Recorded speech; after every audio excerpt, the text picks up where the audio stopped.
Praise the Lord. Hallelujah. ഈശോയുടെ തിരുഹൃദയ തിരുനാളാണിന്ന്. നമുക്കെല്ലാവർക്കും ഒരു ഹൃദയമുണ്ട്.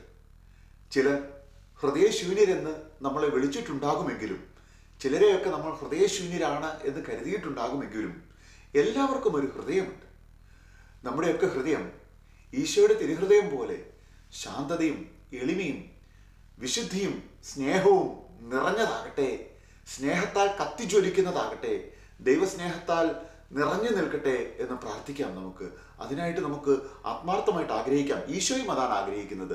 ഈശോയുടെ ഹൃദയം പോലെ നമ്മുടെ ഹൃദയമാകണമെന്നും, നമ്മുടെ ഹൃദയം ഈശോയുടെ ഹൃദയം പോലെ ആകുമ്പോൾ നമ്മൾ മറ്റൊരു ഈശോയായിട്ട് മാറുമെന്നും, അങ്ങനെ ഈശോ എല്ലാവരെയും രക്ഷയിലേക്ക് നയിച്ചതുപോലെ നമ്മളെ കാണുന്നവരും ദൈവസ്നേഹത്താൽ നിറഞ്ഞ് ഈശോയെ രക്ഷകനും നാഥനുമായിട്ട് സ്വീകരിച്ച് ഈശോയുടെ രക്ഷയിൽ നിത്യകാലം ഉണ്ടാകുമെന്നാണ് ഈശോ ആഗ്രഹിക്കുന്നത്.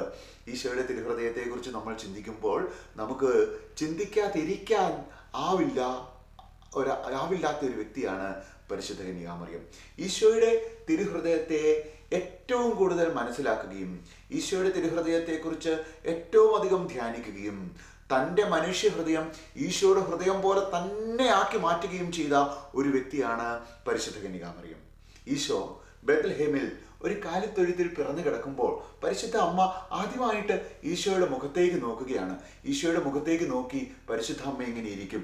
ഈശോയുടെ മുഖത്ത് നിന്ന് കണ്ണു മാറിയാൽ പരിശുദ്ധ അമ്മയ്ക്ക് അത്ര സന്തോഷമുള്ള കാഴ്ചകളൊന്നുമല്ല ചുറ്റുമുള്ളത്. ചുറ്റും ആരുമില്ല. ഒരു കാലിത്തൊഴുത്താണ്, കന്നുകാലികളാണ്, ദാരിദ്ര്യമാണ്, തണുപ്പാണ്, വളരെയധികം മോശമായിട്ടുള്ള ഒരു അവസ്ഥയാണ്. ആ ചിന്തകളെല്ലാം മാറ്റിവെച്ച്, ആ നോട്ടങ്ങളെല്ലാം മാറ്റിവെച്ചിട്ട് പരിശുദ്ധ അമ്മ ഈശോയുടെ മുഖത്തേക്ക് നോക്കിയിരിക്കുമ്പോൾ ഈശോ പരിശുദ്ധ അമ്മയുടെ മുഖത്തേക്ക് നോക്കിയിരിക്കും. കണ്ണുകൾ തമ്മിലാണ് നോക്കുന്നതെങ്കിലും അവിടെ ഹൃദയങ്ങൾ തമ്മിലാണ് സംവദിക്കുന്നത്. പരിശുദ്ധ അമ്മയുടെ ഹൃദയം ഈശോയുടെ ഹൃദയത്തോടും ഈശോയുടെ തിരുഹൃദയം പരിശുദ്ധ അമ്മയുടെ ഹൃദയത്തോടും സംസാരിക്കും. അങ്ങനെ ഹൃദയങ്ങൾ പരസ്പരം കൈമാറി ആ രണ്ട് ഹൃദയങ്ങൾ ഒന്നായി മാറും. ഈശോ ജനിച്ചു കഴിഞ്ഞ് ഉടനെ തന്നെ ഒരു രാത്രിയിൽ യോസേപ്പ് പിതാവ് പരിശുദ്ധ അമ്മയെയും ഉണ്ണി യേശുവിനെയും തട്ടി എഴുന്നേൽപ്പിച്ചിട്ട് പറയുകയാണ്, ഇപ്പോൾ തന്നെ നമുക്ക് ഈജിപ്തിലേക്ക് പോകണം. പരിശുദ്ധ അമ്മ ഒരുപക്ഷെ ചിന്തിച്ചിട്ടുണ്ടാകും, ഇത്രയും കഷ്ടപ്പാടും ഉറക്കമില്ലായ്മയും ഒക്കെ യോസേപ്പ് പിതാവിനെ ഒരുപക്ഷെ ഒരു ഭ്രാന്തനാക്കി മാറ്റിയിട്ടുണ്ടാവും. ഇതെന്ത് ഭ്രാന്താണ് പറയുന്നത്, ഈ രാത്രിയിൽ തന്നെ ഈജിപ്തിലേക്ക് പോകണമെന്നോ? പക്ഷെ അങ്ങനെയുള്ള സംസാരങ്ങളൊന്നുമില്ല. കാരണം പരിശുദ്ധ അമ്മ ഈശോയുടെ ഹൃദയത്തിലേക്ക് നോക്കിയിരിക്കുകയാണ്. ഈശോ പരിശുദ്ധ അമ്മയുടെ ഹൃദയത്തിലേക്ക് നോക്കിയിരിക്കുകയാണ്. ഈജിപ്തിലേക്കുള്ള രാത്രിയിൽ മടുക്കുമ്പോൾ, രാത്രിയിൽ നിരാശരാകുമ്പോൾ, ഉറക്കമില്ലാതെ ആകുമ്പോൾ, കഷ്ടപ്പാടുകൾ വരുമ്പോൾ, ബുദ്ധിമുട്ടുകൾ വരുമ്പോൾ അമ്മ നോക്കുന്നത് ഈശോയുടെ ഹൃദയത്തിലേക്കും ഈശോ നോക്കുന്നത് അമ്മയുടെ ഹൃദയത്തിലേക്കുമാണ്. അങ്ങനെ ഈശോയുടെ നോട്ടം ഹൃദയത്തിൽ പൂർണ്ണമായിട്ടും സ്വീകരിച്ച് ഈശോയെ തന്നെ നോക്കിയിരുന്ന് പരിശുദ്ധ അമ്മയുടെ മനുഷ്യ ഹൃദയം ഈശോയുടെ ഹൃദയം പോലെയായി മാറി, വിമല ഹൃദയമായിട്ട് മാറി. പരിശുദ്ധ അമ്മയുടെ ഹൃദയം ഈ വിമല ഹൃദയം പോലെയായിട്ട് മാറി. വിമല ഹൃദയം പോലെയായി മാറിയത് എങ്ങനെയാണെന്നറിയാമോ? പരിശുദ്ധ അമ്മയുടെ ആ കുഞ്ഞു ഹൃദയമില്ലേ, അത് ഈശോ അതിലേക്ക് നോക്കി നോക്കി നോക്കി ഈശോയുടെ തിരുഹൃദയത്തെക്കുറിച്ച് ധ്യാനിച്ച് ആ സ്നേഹത്താൽ നിറഞ്ഞ് പരിശുദ്ധ അമ്മയുടെ ഹൃദയം അങ്ങ് വികസിച്ചു. പരിശുദ്ധ അമ്മയുടെ ഹൃദയം അങ്ങ് വലുതായി. അതുകൊണ്ടാണ് ലൂക്കാസ് സുവിശേഷം എഴുതി വെച്ചിരിക്കുന്നത്, പരിശുദ്ധ അമ്മ ഇതെല്ലാം ഹൃദയത്തിൽ സംഗ്രഹിച്ചുവെന്ന്. ഈശോയെക്കുറിച്ചുള്ള സന്തോഷങ്ങൾ, ഈശോയെക്കുറിച്ചുള്ള ബുദ്ധിമുട്ടുകൾ, ഈശോയെക്കുറിച്ചുള്ള സങ്കടങ്ങൾ, ആകുലതകൾ, ഇതെല്ലാം പരിശുദ്ധ അമ്മ തൻ്റെ ഹൃദയത്തിൽ സംഗ്രഹിച്ചു. നിന്റെ ഹൃദയത്തിലൂടെ ഒരു വാൾ കിടക്കുമെന്ന് പറഞ്ഞപ്പോൾ പരിശുദ്ധ അമ്മയ്ക്ക് കണ്ണു ചിമ്മിയില്ല. പരിശുദ്ധ അമ്മ ഒട്ടും ശങ്കിക്കുന്നില്ല. ഇതെല്ലാം ഹൃദയത്തിൽ സംഗ്രഹിക്കാൻ മാത്രം വിശാലമായിട്ടുള്ള ഒരു ഹൃദയം ഈശോയുടെ മുഖത്തേക്ക് നോക്കിയിരുന്ന് ഈശോയുടെ തിരുഹൃദയത്തെക്കുറിച്ച് ധ്യാനിച്ചുകൊണ്ട് ഇതിനകം പരിശുദ്ധ അമ്മ സ്വന്തമാക്കിയിരുന്നു. പരിശുദ്ധ അമ്മയുടെ കരം പിടിച്ചുകൊണ്ട് ഈശോയുടെ തിരുഹൃദയത്തെക്കുറിച്ചുള്ള ചില ചിന്തകളിലൂടെ നമുക്ക് കടന്നു പോകാം. Hallelujah, praise the Lord. പ്രിയപ്പെട്ടവരെ, പരിശുദ്ധ അമ്മയോട് ചേർന്ന് നിന്ന് ചിന്തിക്കുന്നവർക്ക് മാത്രമേ ഈശോ തൻ്റെ തിരുഹൃദയത്തിൻ്റെ രഹസ്യങ്ങൾ വെളിപ്പെടുത്തുകയുള്ളൂ. ഈശോയുടെ തിരുഹൃദയത്തെക്കുറിച്ച് ചിന്തിക്കുമ്പോൾ ആദ്യമായിട്ട് ഓർമ്മകളിലേക്ക് ഓടി വരുന്നത് നമ്മുടെ എല്ലാവരുടെയും വീടുകളിൽ, എൻ്റെ ഭവനത്തിലും ഉണ്ടായിരുന്നു ഈശോയുടെ ഒരു തിരുഹൃദയത്തിൻ്റെ രൂപം. ഏതൊക്കെ കത്തോലിക്ക ഭവനങ്ങളിലേക്ക് നമ്മൾ കടന്നു ചെല്ലുന്നു അവിടെ എല്ലാം ഈശോയുടെ തിരുഹൃദയത്തിൻ്റെ ഒരു രൂപമുണ്ട്.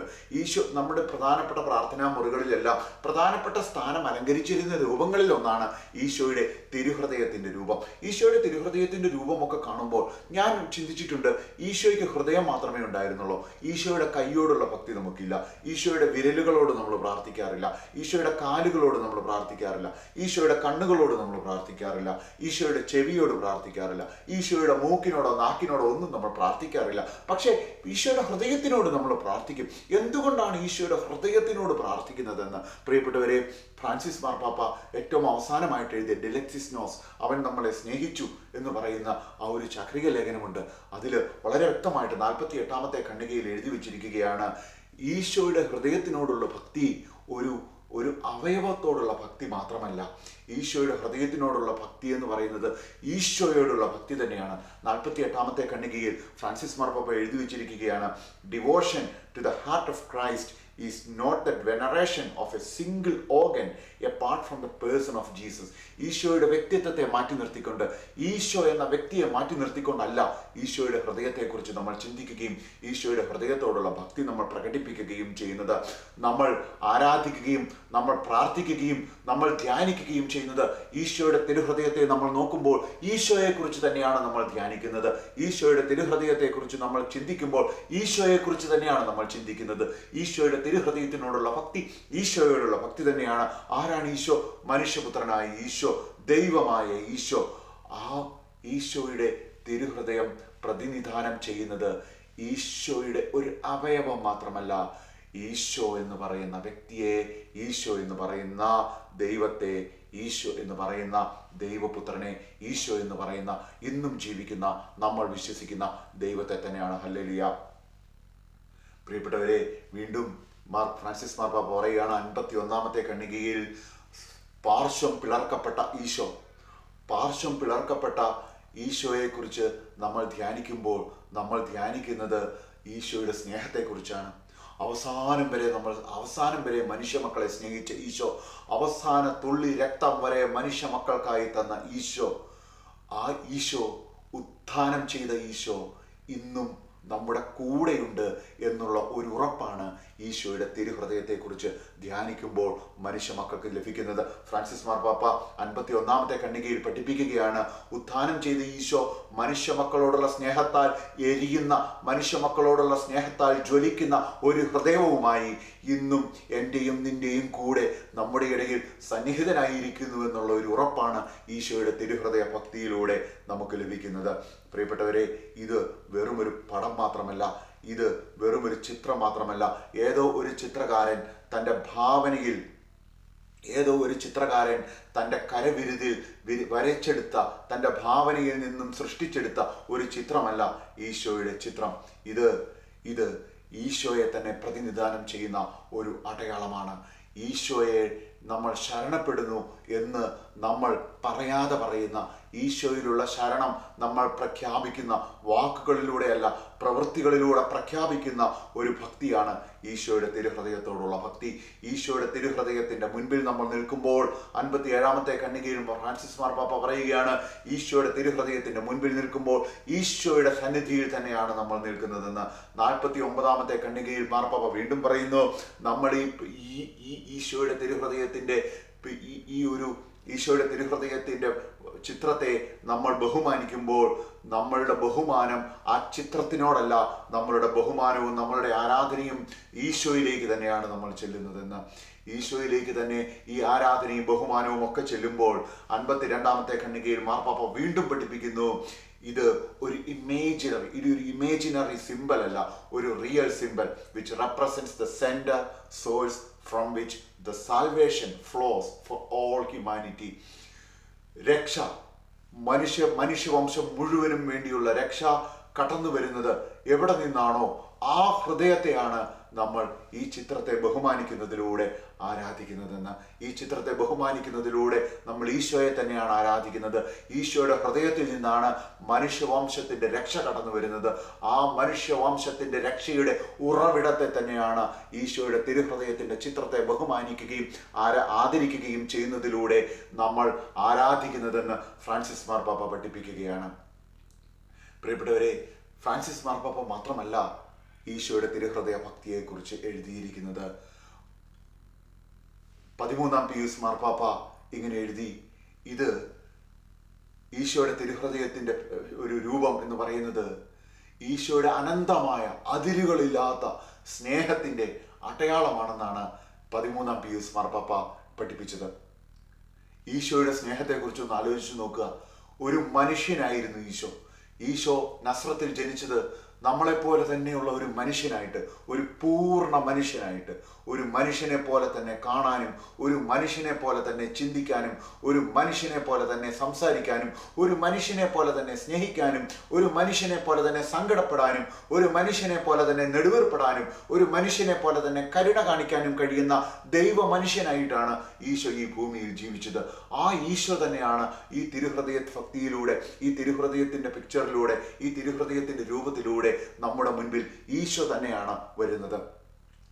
യോഹന്നാന്റെ സുവിശേഷം 1-ാം അധ്യായം 11-ാം വാക്യത്തിൽ നമ്മൾ ഇങ്ങനെ വായിക്കുന്നു, അവൻ തൻ്റെ സ്വന്തം ജനത്തിൻ്റെ അടുത്തേക്ക് വന്നുവെന്ന്. ഈശോയുടെ സ്വന്തം ജനത്തിൻ്റെ അടുത്തേക്ക്. ഈശോ അപരിചിതരായിട്ടുള്ള ഒരു കൂട്ടം വ്യക്തികളായിട്ടല്ല നമ്മളെ കാണുന്നത്. ഈശോ നമ്മളെ കാണുന്നത് ഈശോയുടെ സ്വന്തമായിട്ടാണ്. ഈശോ വീണ്ടും 15-ാം അധ്യായം, യോഹന്നാന്റെ സുവിശേഷം 15-ാം അധ്യായത്തിൽ പറയുന്നുണ്ട്, ഞാൻ നിങ്ങളെ സ്നേഹിതന്മാരാണ്, നിങ്ങളെ സേവകന്മാരല്ല, നിങ്ങളെ സെർവൻസ് എന്നല്ല, നിങ്ങളെ സ്നേഹിതന്മാരെന്നാണ് വിളിക്കുന്നതെന്ന്. നമുക്ക് വിശുദ്ധ യോഹന്നാനെ കുറിച്ച് നമുക്കറിയാം. ഈശോയുടെ ഹൃദയത്തോട് ഏറ്റവും ചേർന്നിരുന്ന ഒരു വ്യക്തിയാണ്. ഈശോയുടെ വക്ഷസ്സിൽ ചാരിക്കിടക്കാൻ ഭാഗ്യം ലഭിച്ച വ്യക്തിയാണ്. ആ യോഹന്നാന്റെ സുവിശേഷത്തിലാണ് നമ്മൾ ദൈവരാജ്യത്തിന്റെ ചില രഹസ്യങ്ങൾ കാണുന്നത്. ഈശോ വന്നത് സ്വന്തം ജനത്തിന്റെ അടുത്തേക്കാണ്. ഈശോ അവരെ വിളിക്കുന്നത് സ്നേഹിതന്മാരെന്നാണ്. വീണ്ടും നമ്മൾ വിശുദ്ധ യോഹന്നാന്റെ സുവിശേഷത്തിൽ 8-ാം അധ്യായത്തിൽ ഒരു പാപിനിയായ സ്ത്രീയെക്കുറിച്ച് കാണുമ്പോൾ നമ്മൾ കാണും, ഈശോ പറയുന്നത്, ഞാനും നിന്നെ വിധിക്കുന്നില്ല.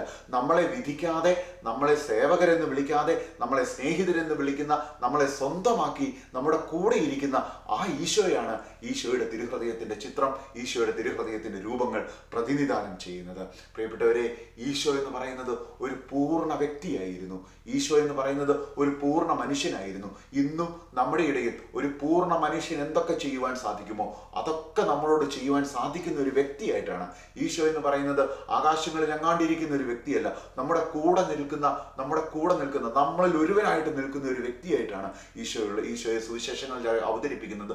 അതേ ഈശോ തന്നെയാണ് ഇന്നും നമ്മുടെ കൂടെയുള്ളത്. വിശുദ്ധ മത്തായിയുടെ സുവിശേഷം 8-ാം അധ്യായം 3-ാമത്തെ വാക്യത്തിൽ നമ്മൾ കാണുന്നുണ്ട്, ഈശോ കരം നീട്ടി ഒരു കുഷ്ഠരോഗിയെ സ്പർശിക്കുന്നു. വീണ്ടും 8-ാം അധ്യായം 15-ാം വാക്യത്തിൽ നമ്മൾ കാണുന്നുണ്ട്, ഈശോ കരം നീട്ടി പത്രോസിന്റെ അമ്മയെ എഴുന്നേൽപ്പിക്കുന്നു. വീണ്ടും 9-ാം അധ്യായം 29-ാം വാക്യത്തിൽ നമ്മൾ കാണുന്നുണ്ട്, 2 അന്ധരായ വ്യക്തികളെ ഈശോ തൊടുന്നുണ്ട്. ഈശോ ആളുകളെ തൊടുവാൻ കഴിയുന്ന വ്യക്തിയാണ്. ആളുകളെ ഈശോയ്ക്ക് തൊടണമെന്ന് ഈശോ ആഗ്രഹിക്കുന്നുണ്ട്. ഈശോ മാറി നിന്ന് സുഖപ്പെടുത്താനല്ല ആഗ്രഹിക്കുന്നത്, നമ്മുടെ കൂടെ വന്ന് നമ്മളെ തൊടണമെന്ന് ആഗ്രഹിക്കുന്ന ഈശോയാണ്.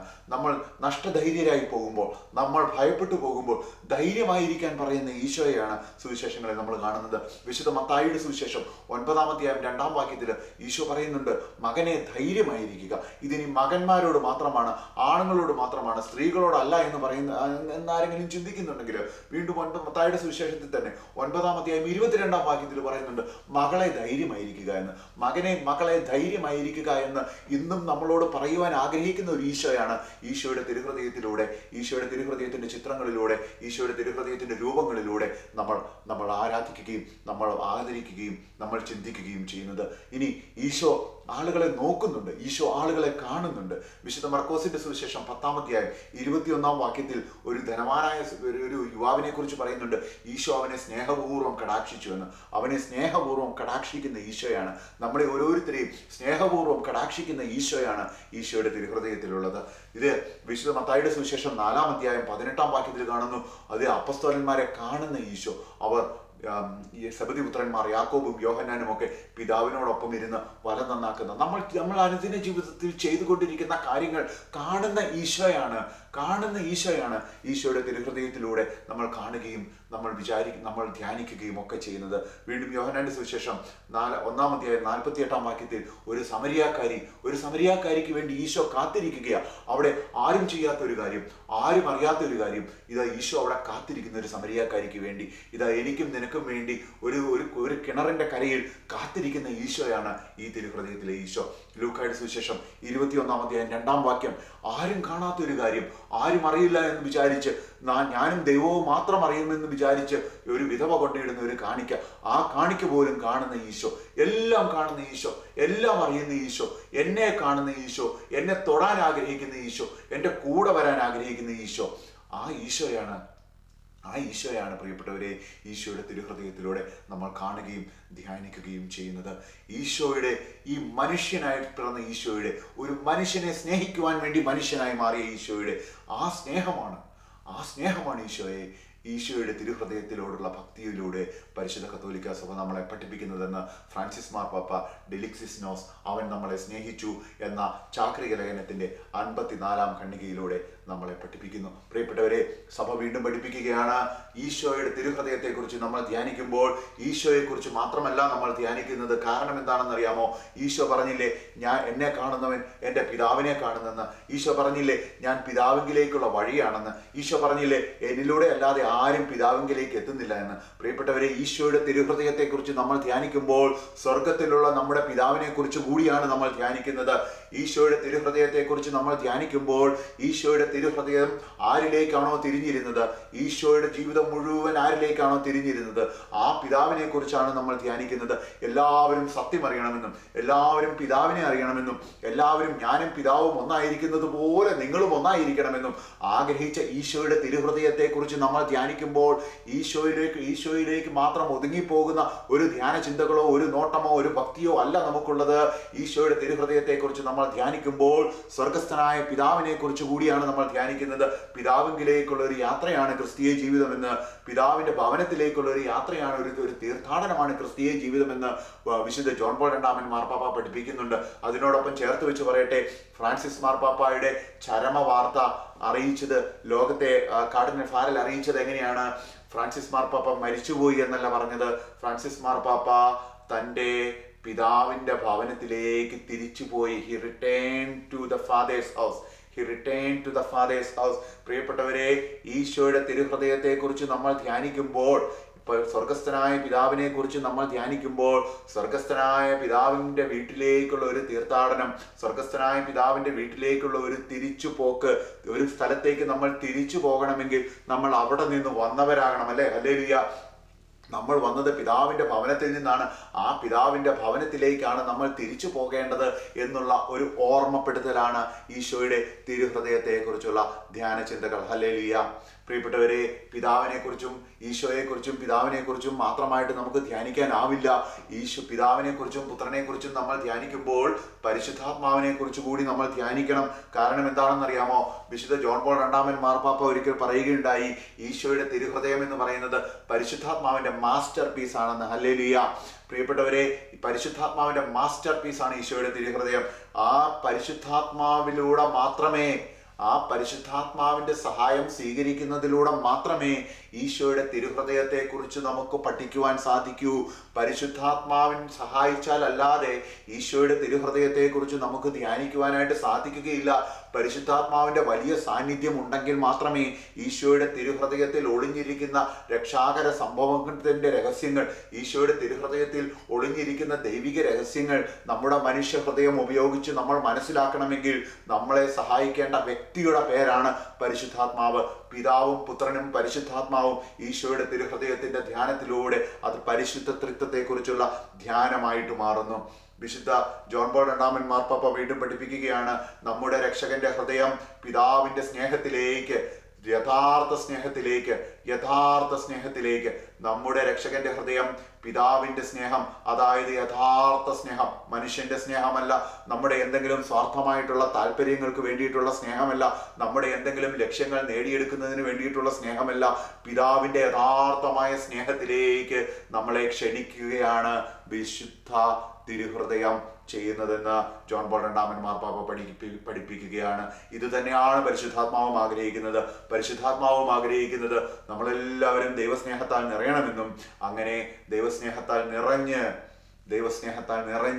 പിതാവിനോടും പുത്രനോടും പരിശുദ്ധാത്മാവിനോടും കൂടെ ഒരു വലിയ ദൈവികമായിട്ടുള്ള ഐക്യത്തിലായിരിക്കുകയും ചെയ്യണമെന്നാണ് പരിശുദ്ധാത്മാവും ആഗ്രഹിക്കുന്നത്. പ്രിയപ്പെട്ടവരെ, ഈശോയുടെ തിരുഹൃദയത്തിന്റെ ധ്യാനം, ഈശോയുടെ തിരുഹൃദയത്തെക്കുറിച്ചുള്ള ധ്യാനം ഈ എന്ന വ്യക്തിയെക്കുറിച്ചുള്ള ധ്യാനമല്ല, ഒരു ഭക്താഭ്യാസത്തെക്കുറിച്ചുള്ള ധ്യാനമല്ല. പിതാവും പുത്രനും പരിശുദ്ധാത്മാവും ഒന്നായിരിക്കുന്നത് പോലെ ആ സ്നേഹത്തിൽ ഒന്നായിരിക്കുന്നവരെ കുറിച്ചുള്ള ഒരു ധ്യാനമാണ്. സ്നേഹത്തിൽ ഒന്നായിരിക്കുന്നവരെ കുറിച്ച് ധ്യാനിച്ചെങ്കിൽ മാത്രമേ നമുക്കും പരസ്പരം സ്നേഹത്തിൽ ഒന്നായിട്ടിരിക്കുവാൻ സാധിക്കുകയുള്ളൂ. ഹല്ലേലൂയ. പ്രിയപ്പെട്ടവരെ, ഈശോയുടെ തിരുഹൃദയത്തെക്കുറിച്ചുള്ള ഭക്തി ഈ അടുത്ത കാലത്ത് സഭയിൽ കടന്നു വന്ന ഒന്നല്ല. കാലാകാലങ്ങളായി മാർപ്പാപ്പമാർ പഠിപ്പിച്ചിട്ടുണ്ട് ഈശോയുടെ തിരുഹൃദയത്തെക്കുറിച്ചുള്ള ഭക്തിയെക്കുറിച്ച്. ഉദാഹരണമായിട്ട് 1899 ലിയോ 13 മാർപ്പാപ്പ ദ ഹോളി ഇയർ എന്ന് പറയുന്ന ഒരു ചാക്രിക ലേഖനം എഴുതിയിട്ട് പറഞ്ഞു, ഈശോയുടെ തിരുഹൃദയം എന്ന് പറയുന്നത് ഈശോയുടെ അനന്തമായ സ്നേഹത്തിന്റെ അടയാളമാകയാൽ, ഈശോയുടെ തിരുഹൃദയം എന്ന് പറയുന്നത് ഈശോയുടെ അനന്തമായ സ്നേഹത്തിന്റെ അടയാളമാകയാലും ഈശോയുടെ തിരുഹൃദയം നമ്മളെ പരസ്പരം, നമ്മുടെ സഹോദരങ്ങളെ സ്നേഹിക്കുവാൻ നമ്മളെ പ്രേരിപ്പിക്കുന്നതാകയാലും ഈശോയുടെ തിരുഹൃദയത്തിന് നമ്മളെ തന്നെ പ്രതിഷ്ഠിക്കുന്നത് ഉചിതമാകുന്നു. ഈശോയുടെ തിരുഹൃദയത്തിന് നമ്മളെ തന്നെ പ്രതിഷ്ഠിക്കുന്നത് ഉചിതമാകുന്നു എന്ന് ദ ഹോളി ഇയർ എന്ന് പറയുന്ന ആ എൻസൈക്ലിക്കൽ ലെറ്ററിൽ 31 ഖണ്ഡികയിൽ ലിയോ 13 മാർപ്പാപ്പ പഠിപ്പിക്കുകയാണ്. എന്നിട്ട് ലിയോ 13 മാർപ്പാപ്പ വീണ്ടും പറയുക, ഈശോയുടെ തിരുഹൃദയത്തിൽ നിന്നും ഒരു കുരിശുയർന്നു നിൽക്കുന്നില്ലേ? ഈശോയുടെ തിരുഹൃദയത്തിൽ നിന്നും വലിയ സ്നേഹത്തിന്റെ ജ്വാലകൾ കടന്നു വരുന്നില്ലേ? ഈശോയുടെ തിരുഹൃദയത്തിൽ നിന്നും ഉയർന്നു നിൽക്കുന്ന ആ കുരിശും ഈശോയുടെ തിരുഹൃദയത്തിൽ നിന്നും കടന്നു വരുന്ന സ്നേഹത്തിന്റെ ജ്വാലകളും മനുഷ്യ മക്കളെ രക്ഷയിലേക്ക് സ്വാഗതം ചെയ്യുക. ഈ ദൈവം നമ്മളെ സ്നേഹിച്ചില്ലേ? ഒരുവൻ പോലും നശിച്ചു പോകാതെ തൻ്റെ ഏകപുത്രനെ നൽകുവാൻ തക്കവിധം ദൈവം നമ്മളെ സ്നേഹിച്ചില്ലേ? ആ പുത്രൻ വന്ന് കുരിശിൽ അവസാന തുള്ളി രക്തം വരെ മനുഷ്യ മക്കളുടെ രക്ഷയ്ക്കായിട്ട് നൽകിയില്ലേ? ആ സ്നേഹമാണ് ഈശോയുടെ തിരുഹൃദയത്തെക്കുറിച്ച് നമ്മൾ ധ്യാനിക്കുമ്പോൾ നമ്മൾ ധ്യാനിക്കുന്നതെന്ന്, നമ്മൾ യഥാർത്ഥത്തിൽ ധ്യാനിക്കുന്നത് ആ സ്നേഹമാണെന്നാണ് ലിയോ 13 മാർപ്പാപ്പ പഠിപ്പിക്കുന്നത്. എന്നിട്ട് ലിയോ 13 മാർപ്പാപ്പ പറയുകയാണ്, അതുകൊണ്ട് ഇങ്ങനെയൊക്കെ ആയതുകൊണ്ട് ഈശോയുടെ തിരുഹൃദയത്തിന് നമ്മളെ തന്നെയും നമ്മുടെ ഭവനങ്ങളെയും ഈ ലോകത്തെ തന്നെയും പ്രതിഷ്ഠിക്കുന്നത് ഉചിതമാകുന്നുവെന്ന്. ഹല്ലേലൂയ. പ്രിയപ്പെട്ടവരെ, വീണ്ടും 1928 11 പിയൂസ് മാർപ്പാപ്പ മറ്റൊരു ചാക്രിക ലേഖനം എഴുതി, ആ മോസ്റ്റ് മെർസിഫുൾ റെഡീമർ എന്ന്, ഏറ്റവും കരുണയുള്ള നമ്മുടെ രക്ഷകൻ എന്ന്. എന്നിട്ട് അതിൽ 11 പിയൂസ് മാർപ്പാപ്പ ഇങ്ങനെ പഠിപ്പിച്ചു, നമ്മൾ നമ്മുടെ മതത്തിൻ്റെ എല്ലാ തിയോളജിക്കൽ പഠനങ്ങളും, നമ്മുടെ മതത്തിൻ്റെ എല്ലാ ദൈവശാസ്ത്ര പഠനങ്ങളും നമ്മൾ എന്തിലെങ്കിലും സംഗ്രഹിക്കുകയാണെങ്കിൽ അതായിരിക്കും ഈശോയുടെ തിരുഹൃദയമെന്ന്. ഈശോയുടെ തിരുഹൃദയം എന്നത് കത്തോലിക്ക സഭയുടെ അടിസ്ഥാനപരമായിട്ടുള്ള പ്രമാണങ്ങളെല്ലാം, കത്തോലിക്ക സഭയുടെ ദൈവശാസ്ത്രങ്ങളെല്ലാം, കത്തോലിക്ക സഭയുടെ വിശ്വാസങ്ങളെല്ലാം സംഗ്രഹിക്കുന്ന ഒരു ഭക്തിയാണ് ഈശോയുടെ തിരുഹൃദയത്തോടുള്ള ഭക്തി എന്ന് 11 പിയൂസ് മാർപ്പാപ്പ 1928 പഠിപ്പിച്ചു. വീണ്ടും 12 പിയൂസ് മാർപ്പാപ്പ 1956 യു ഷാൾ ഡ്രോ വാട്ടേഴ്സ് എന്ന് പറയുന്ന ഒരു ചാക്രിക ലേഖനത്തിലൂടെ എഴുതി, ഈശോയുടെ തിരുഹൃദയം എന്ന് പറയുന്നത് മനുഷ്യ മക്കളോടുള്ള അതിരില്ലാത്ത സ്നേഹത്തിന്റെ അടയാളമാണെന്ന്. 2 ലോകമഹായുദ്ധങ്ങൾ അവസാനിച്ച കാലഘട്ടമാണ് 1956 എന്ന് പറയുന്നത്. ലോകമഹായുദ്ധങ്ങൾ ഉണ്ടാക്കിയ നാശത്തിൽ നിന്നും, ലോകമഹായുദ്ധങ്ങൾ മനുഷ്യവംശത്തിന് സമ്മാനിച്ച നിരാശയിൽ നിന്നും, ദൈവത്തെ നിഷേധിക്കുന്ന നിരീശ്വരവാദ പ്രസ്ഥാനങ്ങൾ ഒരു വശത്ത് ശക്തിപ്പെടുമ്പോൾ സഭയും സമൂഹവും വലിയ ഭീഷണികളിലൂടെ കടന്നു പോകുമ്പോൾ ഇതാ 12 പിയൂസ് മാർപ്പാപ്പ എഴുതി വെക്കുന്നു, ഈശോയുടെ തിരുഹൃദയത്തിൽ നമുക്ക് അഭയം തേടാമെന്ന്. കാരണം എന്താണെന്നറിയാമോ? ഈശോയുടെ തിരുഹൃദയത്തിലാണ് ഈശോയുടെ കരുണയും ഈശോയുടെ സ്നേഹവും ഇന്നത്തെ ലോകത്തിൽ സഭയ്ക്ക് ആവശ്യമായിട്ടുള്ള എല്ലാ കൃപാവരങ്ങളും നിറഞ്ഞിരിക്കുന്നത് ഈശോയുടെ തിരുഹൃദയത്തിലാണെന്ന് ഇതാ 12 പിയൂസ് മാർപ്പാപ്പയും എഴുതി വെക്കുന്നു. വീണ്ടും ജോൺ പോൾ II മാർപ്പാപ്പ 3-ാം സഹസ്രാബ്ദത്തിലേക്ക് കടക്കുന്ന മനുഷ്യവംശത്തിന് ഒരു സമ്മാനം എന്ന നിലയിൽ എഴുതിയ ചാക്രിക ലേഖനത്തിൽ പറയുകയാണ്, ദൈവത്തെ അറിയുവാനും തങ്ങളെ തന്നെ അറിയുവാനും ഒരു സ്നേഹത്തിൽ അധിഷ്ഠിതമായ ഒരു സംസ്കാരം പുനർനിർമ്മിക്കുവാനും ഈശോയുടെ തിരുഹൃദയത്തിലേക്ക് മനുഷ്യരാശി നോക്കണമെന്ന്. മനുഷ്യരാശി ദൈവത്തെ അന്വേഷിച്ചു കൊണ്ടിരിക്കുകയാണ്. മനുഷ്യരാശിക്ക് മനുഷ്യന് താൻ തന്നെ ആരാണെന്ന് അറിയുവാനായിട്ട് സാധിക്കുന്നില്ല. തന്നെ തിരിച്ചറിയുവാൻ, ദൈവമാരാണെന്ന് അറിയുവാൻ, അങ്ങനെ സ്നേഹത്തിൽ അധിഷ്ഠിതമായ ഒരു സംസ്കാരം ഈ ലോകത്ത് പടുതുയർത്തണമെന്ന് ആഗ്രഹിക്കുന്നുണ്ടെങ്കിൽ അതിന് മനുഷ്യരാശി ചെയ്യേണ്ടത് ആദ്യം തിരുഹൃദയത്തിലേക്ക് നോക്കണം, ഈശോയുടെ തിരുഹൃദയത്തിലേക്ക് നോക്കണമെന്നാണ് ജോൺ പോൾ രണ്ടാമൻ മാർപ്പാപ്പ പഠിപ്പിക്കുന്നത്. പ്രിയപ്പെട്ടവരെ, 3 മാർപ്പാപ്പമാർ അവരുടെ പഠനങ്ങളിലൂടെ നമ്മളോട് പറഞ്ഞു, ഈശോയുടെ തിരുഹൃദയത്തോടുള്ള ഭക്തി, ഈശോയുടെ തിരുഹൃദയത്തോടുള്ള ആദരവ്, ഈശോയുടെ തിരുഹൃദയത്തെക്കുറിച്ച് ധ്യാനിക്കുന്നത് ഇന്നത്തെ ലോകത്തിൽ വളരെയധികം അത്യാവശ്യമായിട്ടുള്ള ഒരു കാര്യമാണ് എന്ന്. കാരണം ഇന്നത്തെ ലോകം ദൈവത്തിൽ നിന്ന് അകന്നു പോകുന്നു എന്നാണ് നമ്മൾ വിചാരിക്കുന്നത്. ഇന്നത്തെ ലോകത്തിന് ദൈവത്തെ അനുഭവിക്കുവാൻ സാധിക്കുന്നില്ല എന്നാണ് നമ്മൾ മനസ്സിലാക്കുന്നത്. ഇന്നത്തെ ലോകത്തിന് ദൈവത്തെ വേണ്ട എന്നാണ് നമ്മൾ പലപ്പോഴും ചിന്തിച്ചു കൊണ്ടിരിക്കുന്നത്. പ്രിയപ്പെട്ടവരെ, അങ്ങനെയുള്ള ഒരു ലോകത്തിൽ നമ്മൾ ജീവിക്കുമ്പോൾ ഈശോയുടെ തിരുഹൃദയത്തോടുള്ള ഭക്തിയാണ് ഈ ലോകം നേരിടുന്ന പല പ്രശ്നങ്ങൾക്കും പരിഹാരമായി പരിശുദ്ധ കത്തോലിക്ക സഭ നമ്മുടെ മുൻപിലേക്ക് വയ്ക്കുന്നത്. ഇനിയും വീണ്ടും ഈശോയുടെ തിരുഹൃദയത്തെക്കുറിച്ച് നമ്മൾ ചിന്തിക്കുമ്പോൾ, ഈശോയുടെ തിരുഹൃദയത്തിനോടുള്ള ഭക്തി എന്ന് പറയുന്നത് കഴിഞ്ഞ 1-2 നൂറ്റാണ്ടുകൾക്കുള്ളിൽ ഈ ലോകത്തിൽ ഉണ്ടായി വന്നതല്ല. ഈശോയുടെ തിരുഹൃദയത്തോടുള്ള ഭക്തിയുടെ പ്രചാരക ആരായിരുന്നു എന്ന് ചോദിച്ചാൽ നമ്മളിൽ ഒരുമാതിരിപ്പെട്ടവരെല്ലാം പറയും വിശുദ്ധ മാർഗരറ്റ് മേരി അലക്കോക്ക് ആണെന്ന്. പക്ഷേ അതിനു മുൻപ് തന്നെ ഒരു വിശുദ്ധയ്ക്കുണ്ടായ ഒരു വെളിപാടിലൂടെ ഡെവലപ്പ് ചെയ്തു വന്ന ഒരു പ്രത്യേക ഭക്തിയൊന്നുമല്ല ഈശോയുടെ തിരുഹൃദയത്തോടുള്ള ഭക്തി. സഭയുടെ ചരിത്രത്തിന്റെ തുടക്കത്തിൽ തന്നെ, സഭാപിതാക്കന്മാരുടെ കാലം മുതൽക്കേ തന്നെ ഈശോയുടെ തിരുഹൃദയത്തിനോട് വലിയ ഭക്തിയും ആദരവും പരിശുദ്ധ കത്തോലിക്ക സഭ പ്രകടിപ്പിച്ചിരുന്നു. സഭാപിതാക്കന്മാരുടെ ചില പഠനങ്ങളിലൂടെ നമ്മൾ കടന്നു പോകുമ്പോൾ കാണുന്ന ഈശോയുടെ തിരുഹൃദയത്തോടുള്ള ഭക്തിയെക്കുറിച്ച് നമ്മൾ കാണുന്ന ചില പരാമർശങ്ങൾ ഈ ദിവസം ചിന്തിക്കുന്നത് ഉചിതമാണെന്ന് വിചാരിക്കുന്നു. യൂസേബിയോസ് എന്ന് പറയുന്ന സഭാപിതാവ് കത്തോലിക്ക സഭയുടെ ചരിത്രമാദ്യമായിട്ട് എഴുതിയ യൂസേബിയോസ് എഴുതി വെച്ചിരിക്കുകയാണ്,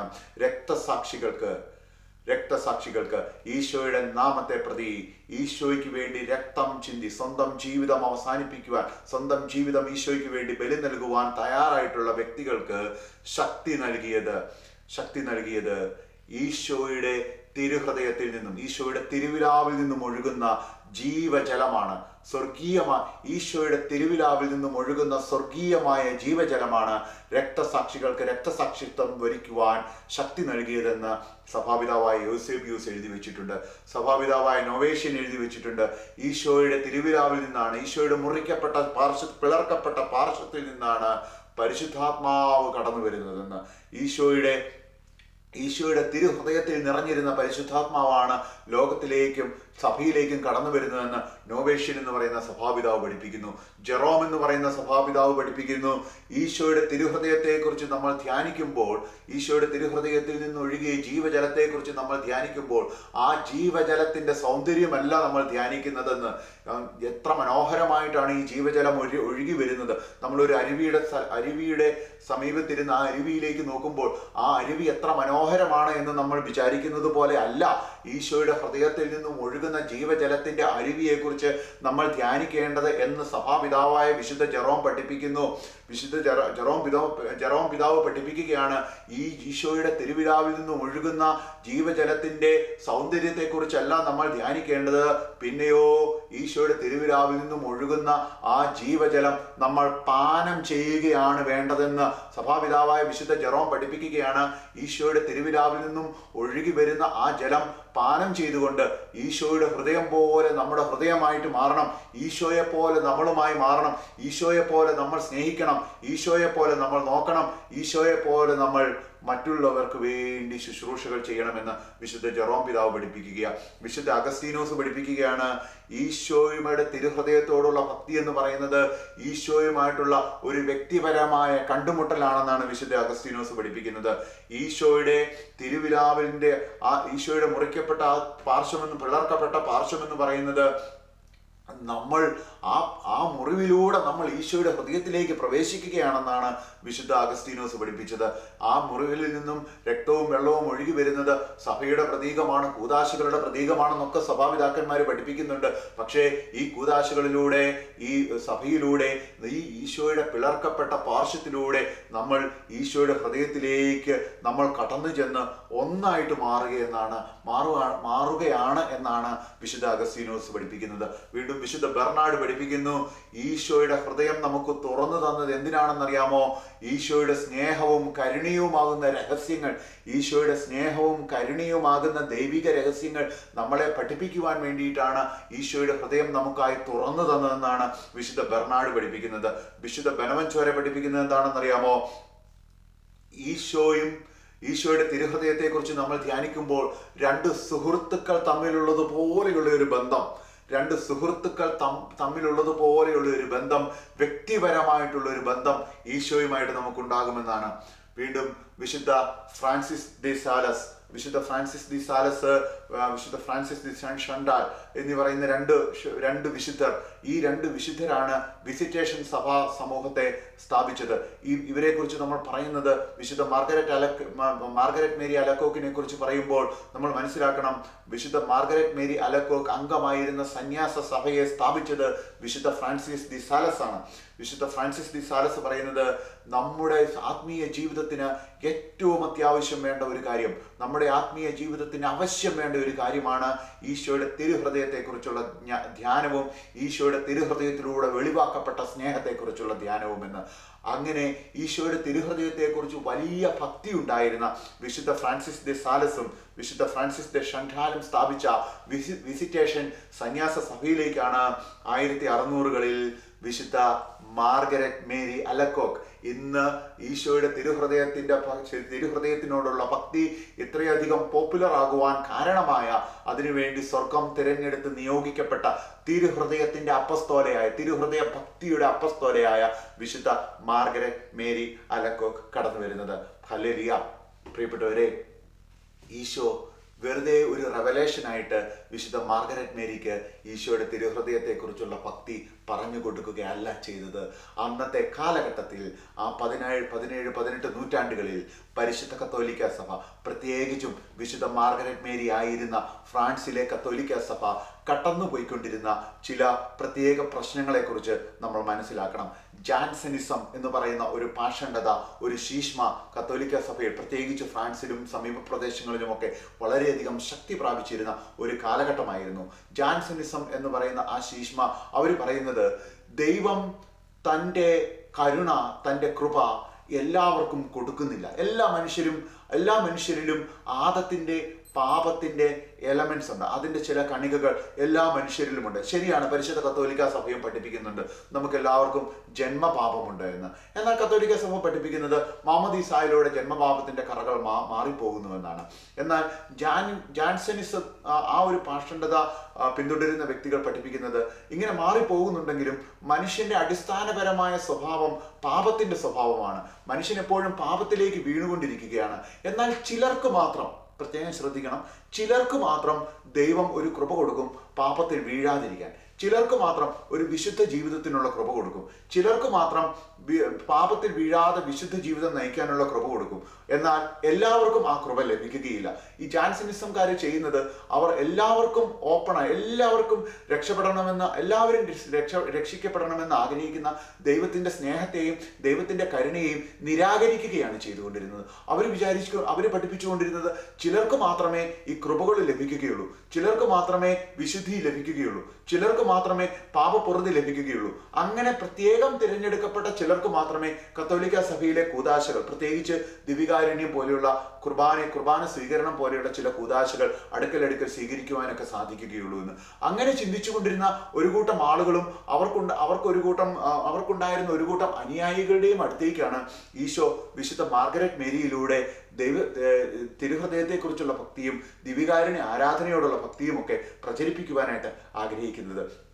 ജാൻസനിസം പോലെയുള്ള പാഷണ്ഡതകളുടെ പിടിയിലായിരുന്ന വ്യക്തികൾ അവരിങ്ങനെ ചിന്തിക്കും, എനിക്കതിനുള്ള കൃപയൊന്നും കിട്ടിയിട്ടില്ലല്ലോ, അതുകൊണ്ട് ദൈവത്തിന് എന്നെ വേണ്ടായിരിക്കുമെന്ന് ചിന്തിക്കും. അവർ ചിന്തിക്കും, എനിക്ക് വിശുദ്ധനായിട്ട് ജീവിക്കാൻ പറ്റുന്നില്ല, ഞാൻ ഒത്തിരി പാപത്തിലാണ്, ഞാൻ വീണ്ടും വീണ്ടും പാപത്തിൽ വീണു പോവുക, ഞാൻ പാപത്തിൽ വീണു പോകുന്നത് ദൈവം എനിക്ക് അതിനുള്ള കൃപ തരാത്തത് കൊണ്ടാണ്, പാപത്തെ ഉപേക്ഷിക്കാനുള്ള കൃപ തരാത്തത് കൊണ്ടാണ്. അങ്ങനെ ചിന്തിച്ച് കത്തോലിക്ക സഭയിൽ അനുവദനീയമായിട്ടുള്ള കത്തോലിക്ക സഭയിലൂടെ ലഭിക്കുന്ന കൂദാശകളിലൂടെ ലഭിക്കുന്ന കൃപാവരങ്ങളിൽ നിന്ന് അവരെ തന്നെ മാറ്റി നിർത്തിക്കൊണ്ടിരിക്കുകയാണ്. അവർ കുമ്പസാരത്തിന് അണയുന്നില്ല, അവർ കുർബാന സ്വീകരണത്തിന് അണയുന്നില്ല. അങ്ങനെ വീണ്ടും വീണ്ടും പാപത്തിന്റെ പിടിയിലായിട്ട് അനേക ആത്മാക്കൾ നശിച്ചുകൊണ്ടിരിക്കുന്ന ഒരു യൂറോപ്പിലേക്കാണ്, ഫ്രാൻസിലേക്കാണ് മാർഗരറ്റ് മേരി അലക്കോക്ക്, വിശുദ്ധ ഫ്രാൻസിസ് ദി സാലസ് സ്ഥാപിച്ച സന്യാസ സഭ, തിരുഹൃദയത്തോട് വലിയ ഭക്തി ഉണ്ടായിരുന്ന ഫ്രാൻസിസ് ദി സാലസ് സ്ഥാപിച്ച ആ വിസിറ്റേഷൻ സന്യാസ സഭയിൽ മാർഗരറ്റ് മേരി അലക്കോക്ക് വരുന്നത്. വിശുദ്ധ മാർഗരറ്റ് മേരിയുടെ ആത്മകഥയിൽ 53-ാം ഖണ്ഡികയിൽ ഇങ്ങനെ എഴുതി വെച്ചിരിക്കുകയാണ്. ഈശോ മാർഗരറ്റ് മേരിയോട് പറയുന്നതായിട്ട്, എൻ്റെ ഹൃദയം മനുഷ്യനോടുള്ള സ്നേഹത്തെ പ്രതി ജ്വലിച്ചുകൊണ്ടിരിക്കുക, മനുഷ്യനോടുള്ള സ്നേഹത്തെ പ്രതി എൻ്റെ ഹൃദയം ജ്വലിച്ചുകൊണ്ടിരിക്കുക. അത് ഇങ്ങനെ ജ്വലിച്ചുകൊണ്ടിരിക്കുന്ന ഈ ഹൃദയത്തിന് ഈ സ്നേഹജ്വാലകൾ ഇനി താങ്ങാനായിട്ട് സാധിക്കുന്നില്ല, അതുകൊണ്ട് ഇതെല്ലാവർക്കും കൊടുക്കണം. എൻ്റെ ഹൃദയം മനുഷ്യനോടുള്ള സ്നേഹത്താൽ ജ്വലിച്ചുകൊണ്ടിരിക്കുക, പക്ഷേ ഇത് സ്വീകരിക്കുവാൻ മനുഷ്യർ വരുന്നില്ല. കാരണം എന്താ? ജാൻസനിസം പോലെയുള്ള പാഷണ്ഡതകളുടെ പിടിയിൽ അകപ്പെട്ട മനുഷ്യർ ഈശോയുടെ സ്നേഹത്തിലോ ഈശോയുടെ കരുണയിലോ കത്തോലിക്ക സഭയിലൂടെ മനുഷ്യന് ലഭ്യമാകുന്ന ഒരു കൂദാശകളിലൂടെ ലഭ്യമാകുന്ന കൃപാവരങ്ങളിലോ ആശ്രയിക്കാതെ ദൈവത്തിൽ നിന്നും ഈശോയുടെ സ്നേഹത്തിൽ നിന്നും അകന്നുപോയിക്കൊണ്ടിരിക്കുന്ന ആ ഒരു സമൂഹത്തിലേക്ക് ഈശോയുടെ സ്നേഹത്തെക്കുറിച്ച് പറയണമെന്ന് ആഗ്രഹിച്ചുകൊണ്ടാണ് മാർഗരറ്റ് മേരിയെ ഈശോ തിരുഹൃദയ ഭക്തിയുടെ അപ്പസ്തോലയായിട്ട് ഈശോ ഉയർത്തുന്നത്. ഹല്ലേലൂയ. പ്രിയപ്പെട്ടവരെ, ഈശോയുടെ ഹൃദയത്തെക്കുറിച്ച് നമ്മൾ ധ്യാനിക്കുമ്പോൾ പരിശുദ്ധ കുർബാനയെക്കുറിച്ച് നമുക്ക് ധ്യാനിക്കാതിരിക്കാനാവില്ല. മാർഗരറ്റ് മേരിയോട് ഈശോ പറഞ്ഞില്ലേ, ആദ്യ വെള്ളിയാഴ്ചകളിലുള്ള ആരാധന, വ്യാഴാഴ്ച ദിവസങ്ങളിലുള്ള ആരാധന, അങ്ങനെ പരിശുദ്ധ കുർബാനയോടുള്ള വലിയ ഭക്തി നമ്മുടെ ഉള്ളിൽ ഉളവാക്കുന്ന ഒരു ഭക്തിയാണ് തിരുഹൃദയത്തോടുള്ള ഭക്തി. തിരുഹൃദയത്തോട് ഭക്തിയുള്ള ഒരു വ്യക്തിക്ക് പരിശുദ്ധ കുർബാനയോട് ഭക്തി ഉണ്ടാകാതിരിക്കാനാവില്ല. പരിശുദ്ധ കുർബാനയോട് ഭക്തിയുള്ള വ്യക്തിക്ക് അടുക്കൽ കുമ്പസാരിക്കാതിരിക്കാനാവില്ല. പരിശുദ്ധ കുർബാനയും വിശുദ്ധ കുമ്പസാരവും നമ്മുടെ ജീവിതത്തെ ഈശോയുടെ തിരുഹൃദയത്തിനോട് ഏറ്റവും അടുത്ത് ചേർത്ത് വെക്കുകയും ഈശോയുടെ തിരുഹൃദയം പോലെ തന്നെ നമ്മുടെ ഹൃദയമാക്കി തീർക്കുവാൻ ആഗ്രഹിക്കുകയും ചെയ്യുന്ന ഈശോ, നമ്മുടെ ഹൃദയവും തിരുഹൃദയം പോലെ തന്നെ ആകണമെന്ന് ആഗ്രഹിക്കുന്ന ഈശോ നമുക്ക് തന്നിരിക്കുന്ന രണ്ട് വലിയ സമ്മാനങ്ങളാണ് പരിശുദ്ധ കുർബാനയും വിശുദ്ധ കുമ്പസാരവും. ഈശോയോടുള്ള ഭക്തി, ഈശോയുടെ തിരുഹൃദയത്തോടുള്ള ഭക്തി കുർബാനയിലും കുമ്പസാരത്തിലും അടുക്കൽ അണയുവാൻ നമ്മളെ പ്രേരിപ്പിക്കണം, അതിന് നമ്മളെ പ്രാപ്തരാക്കണം. വീണ്ടും പ്രിയപ്പെട്ടവരെ, ഈശോയുടെ തിരുഹൃദയത്തോടുള്ള ഭക്തി എന്ന് പറയുന്നത് നമ്മുടെ വ്യക്തിപരമായിട്ടുള്ള എന്തോ നേട്ടങ്ങൾക്കോ നമ്മുടെ വ്യക്തിപരമായിട്ടുള്ള നമ്മുടെ മാത്രം ആത്മരക്ഷയ്ക്കോ ഉള്ള ഒന്ന് അല്ല. ഇത് സഭാപിതാവായ ഒറിജിൻ ഇങ്ങനെയാണ് പറയുന്നത്: ഈശോയുടെ ഹൃദയത്തിൽ നിന്നും ഒഴുകുന്ന ജീവജലം അത് നമുക്ക് വേണ്ടി മാത്രമുള്ളതല്ല, അത് നമ്മൾ പങ്കുവയ്ക്കുവാനായിട്ടുള്ളതാണ്. അത് പങ്കുവെച്ചില്ല എങ്കിൽ ജീവജലം ചാവുകടലായിട്ട് മാറും. നമുക്കറിയാം, ഗലീലി തടാകവുമുണ്ട്, ചാവുകടലുമുണ്ട്. ഇത് രണ്ടിലും ജലം വരുന്നത് ജോർദാൻ നദിയിൽ നിന്നാണ്. ഗലീലി തടാകത്തിൽ വളരെയധികം ജീവനുണ്ട്, ചാവുകടലിൽ ജീവനില്ല. കാരണം ചാവുകടൽ ആരുമായും ഒന്നും പങ്കുവയ്ക്കുന്നില്ല. ഈശോയുടെ തിരുഹൃദയത്തെക്കുറിച്ച് നമ്മൾ ധ്യാനിക്കുമ്പോൾ ഈശോയുടെ തിരുഹൃദയത്തിൽ നിന്ന് നമ്മിലേക്ക് ഒഴുകി വരുന്ന നന്മകൾ, ഒഴുകി വരുന്ന കൃപകൾ, ഒഴുകി വരുന്ന സ്നേഹം നമ്മൾ പങ്കുവയ്ക്കണം. നമ്മിൽ തന്നെ ആ സ്നേഹം വീർപ്പുമുട്ടുവാനായിട്ട് ഇടയാകരുത്. ഈശോയുടെ തിരുഹൃദയത്തെക്കുറിച്ച് നമ്മൾ ധ്യാനിക്കുമ്പോൾ ആ ഭക്തി നമ്മൾ പങ്കുവയ്ക്കണം. ഈശോയുടെ തിരുഹൃദയത്തെക്കുറിച്ച് നമ്മൾ ധ്യാനിക്കുമ്പോൾ ഈശോ നമ്മളെ സ്നേഹിക്കുന്നു എന്നുള്ള സന്ദേശം നമ്മൾ പങ്കുവയ്ക്കണം. ഈശോയുടെ ഹൃദയത്തെക്കുറിച്ചുള്ള ഭക്തി പങ്കുവയ്ക്കുന്നവർക്ക്, ഈശോയുടെ തിരുഹൃദയത്തെക്കുറിച്ചുള്ള ഭക്തിയുള്ളവർക്ക്, ഈശോയുടെ തിരുഹൃദയത്തെക്കുറിച്ചുള്ള ഭക്തി പങ്കുവയ്ക്കുന്നവർക്ക് വിശുദ്ധ മാർഗരറ്റ് മേരിയിലൂടെ ഈശോ 12 വാഗ്ദാനങ്ങൾ വെളിപ്പെടുത്തിയിട്ടുണ്ട്. ആ 12 വാഗ്ദാനങ്ങളെ കുറിച്ച് ഇന്നേ ദിവസം നമ്മൾ ധ്യാനിക്കുന്നത് ഉചിതമാണ്. ഒന്നാമത്തെ വാഗ്ദാനം എന്ന് പറയുന്നത്, ഈശോ അവരുടെ ജീവിതാന്തസ്സിൽ ഈശോയുടെ തിരുഹൃദയത്തെ പറ്റി ധ്യാനിക്കുകയും ഈശോയുടെ തിരുഹൃദയത്തോടുള്ള ഭക്തി പ്രചരിപ്പിക്കുകയും ചെയ്യുന്നവർക്ക് അവരായിരിക്കുന്ന ജീവിതാന്തസ്സിൽ, നിങ്ങളൊരു ഏകസ്ഥനായിരിക്കട്ടെ, നിങ്ങളൊരു വിദ്യാർത്ഥിയായിരിക്കട്ടെ, നിങ്ങളൊരു കുടുംബജീവിതം നയിക്കുന്ന ആളാകട്ടെ, നിങ്ങളൊരു സന്യസ്ത ജീവിതം നയിക്കുന്ന ആളാകട്ടെ, നിങ്ങളൊരു പുരോഹിതനാകട്ടെ, നിങ്ങളുടെ ജീവിതാന്തസ്സിൽ നിങ്ങൾക്ക് ആവശ്യമായിട്ടുള്ള എല്ലാ കൃപാവരങ്ങളും കൊണ്ട് ഈശോയുടെ തിരുഹൃദയത്തോടുള്ള ഭക്തി നിങ്ങളെ നിറയ്ക്കും. നിങ്ങളുടെ ജീവിതാന്തസ്സിന് ആവശ്യമായിട്ടുള്ള എല്ലാ കൃപാവരങ്ങളും നിങ്ങളിലേക്ക് സ്വർഗത്തിൽ നിന്നും വർഷിക്കപ്പെടുവാൻ ഇടയാകുന്ന ഒരു സംഗതിയാണ് ഈശോയുടെ തിരുഹൃദയത്തോടുള്ള ഭക്തി. ഇതാണ് വിശുദ്ധ മാർഗരറ്റ് മേരിയിലൂടെ ഈശോ നൽകുന്ന ഒന്നാമത്തെ വാഗ്ദാനം. രണ്ടാമത്തെ വാഗ്ദാനം, ഈശോ തൻ്റെ തിരുഹൃദയത്തോട് ഭക്തിയും ആദരവും പ്രകടിപ്പിക്കുന്നവരുടെ ഭവനങ്ങളെ സമാധാനം കൊണ്ട് നിറയ്ക്കും. അവരുടെ ഭവനങ്ങളെ സമാധാനം കൊണ്ട് നിറയ്ക്കും. നമ്മുടെയൊക്കെ ഭവനങ്ങളിൽ സമാധാനം നിറയുന്നതിന് നമ്മുടെ പൂർവികർ കണ്ടുപിടിച്ച ഒരു സൂത്രപ്പണിയാണ് ഈശോയുടെ തിരുഹൃദയത്തോടുള്ള ഭക്തിയും ഈശോയുടെ തിരുഹൃദയ പ്രതിഷ്ഠയും. ആദ്യ വെള്ളിയാഴ്ചകളിൽ പ്രത്യേകിച്ചും ആഘോഷമായും എല്ലാ ദിവസവും കുടുംബ പ്രാർത്ഥനയ്ക്ക് ശേഷവും നമ്മൾ നടത്തിക്കൊണ്ടിരിക്കുന്ന തിരുഹൃദയ പ്രതിഷ്ഠയ നമ്മുടെ ഭവനങ്ങളെ സമാധാനത്താൽ നിറയ്ക്കും. വെറും സമാധാനമല്ല, ലോകം തരുന്ന സമാധാനമല്ല, സ്വർഗം തരുന്ന സമാധാനം. എൻ്റെ സമാധാനം ഞാൻ നിങ്ങൾക്ക് തരുന്നു, ലോകം നൽകുന്നത് പോലെ അല്ല അത് എന്ന് പ്രത്യേകം പറഞ്ഞുകൊണ്ട് ഈശോ നമ്മുടെ ഹൃദയങ്ങളിൽ നിറയ്ക്കുന്ന സമാധാനം നമ്മുടെ കുടുംബങ്ങളിൽ നിറയുവാൻ ഇടയാകുന്ന ഒരു ഭക്തിയാണ് ഈശോയുടെ തിരുഹൃദയത്തോടുള്ള ഭക്തി. മൂന്നാമതായിട്ട് ഈശോ പറയുന്ന വാഗ്ദാനം, ഈശോ നൽകുന്ന വാഗ്ദാനം അവരുടെ വേദനകളിൽ അവരെ ആശ്വസിപ്പിക്കുമെന്നാണ്. നമ്മുടെ വേദനകളിൽ, നമ്മുടെ ജീവിതത്തിൽ നമുക്കുണ്ടാകുന്ന വേദനകളിൽ, ബുദ്ധിമുട്ടുകളിൽ, സഹനങ്ങളിൽ, പ്രശ്നങ്ങളിൽ, പോരായ്മകളിൽ, കണ്ണുനീരുകളിൽ നമുക്ക് വലിയ ആശ്വാസമായിട്ട് വരുന്ന ഒന്നായിരിക്കും ഈശോയുടെ തിരുഹൃദയത്തോടുള്ള ഭക്തി. കാരണം ഈശോയുടെ തിരുഹൃദയത്തോട് ഭക്തിയുള്ള വ്യക്തികളെ ഈശോയുടെ തിരുഹൃദയത്തിനുള്ളിലേക്ക് ചേർത്ത് വെച്ച് സംരക്ഷിക്കും. അവരും ഈശോയും രണ്ടല്ല, അവർ ഈശോയുടെ ഹൃദയത്തോട് ചേർന്നാണ് ഇരിക്കുന്നത്. നമ്മുടെ ഹൃദയം ഈശോയുടെ ഹൃദയത്തോട് ചേർന്നിരിക്കുമ്പോൾ നമ്മളുടെ ഹൃദയത്തിലുള്ള ആകുലതകളും വിഷമതകളും എല്ലാം ഈശോയുടെ തിരുഹൃദയത്തിന്റെ അഗ്നിയിൽ, നമ്മളോടുള്ള സ്നേഹത്താൽ എരിയുന്ന ഈശോയുടെ തിരുഹൃദയത്തിന്റെ അഗ്നിയിൽ നമ്മുടെ ഉള്ളിലെ വേദനകളും വിഷമതകളും ആകുലതകളും എല്ലാം ചാമ്പലായി പോകുന്നത് ഈശോയുടെ തിരുഹൃദയത്തോട് ഭക്തിയുള്ളവർക്ക്, ഈശോയുടെ തിരുഹൃദയത്തിനോട് പ്രതിഷ്ഠിക്കപ്പെട്ടിട്ടുള്ളവർക്ക് അനുഭവിക്കുവാൻ സാധിക്കുമെന്ന് മൂന്നാമത്തെ വാഗ്ദാനമായിട്ട് ഈശോ വിശുദ്ധ മാർഗരറ്റ് മേരിയോട് പറയുകയാണ്. നാലാമത്തെ വാഗ്ദാനമായിട്ട് പറയുകയാണ്, ജീവിതകാലത്തും മരണത്തിലും ഈശോയുടെ തിരുഹൃദയത്തോട് ഭക്തിയുള്ളവർക്ക് ഒരു ആശ്രയമായിരിക്കുമെന്ന്. പ്രിയപ്പെട്ടവരെ, ജീവിതത്തിൽ തോറ്റുപോയി എന്ന് നമ്മൾ ചിന്തിക്കുമ്പോൾ, നമ്മുടെ ജീവിതം അവസാനിച്ചു, നമ്മൾ നശിച്ചു എന്ന് നമ്മൾ ചിന്തിക്കുമ്പോൾ നമുക്ക് വലിയ ആശ്രയമായിട്ട് വരുന്നത് ഈശോയുടെ തിരുഹൃദയമായിരിക്കും. മുന്നോട്ട് നോക്കുമ്പോൾ ഇരുട്ട് മാത്രമുള്ളവർക്ക് ആ ഇരുട്ടിൽ തിളങ്ങുന്ന ഈശോയുടെ തിരുഹൃദയത്തിൻ്റെ അഗ്നി കാണുവാനായിട്ട് സാധിക്കും.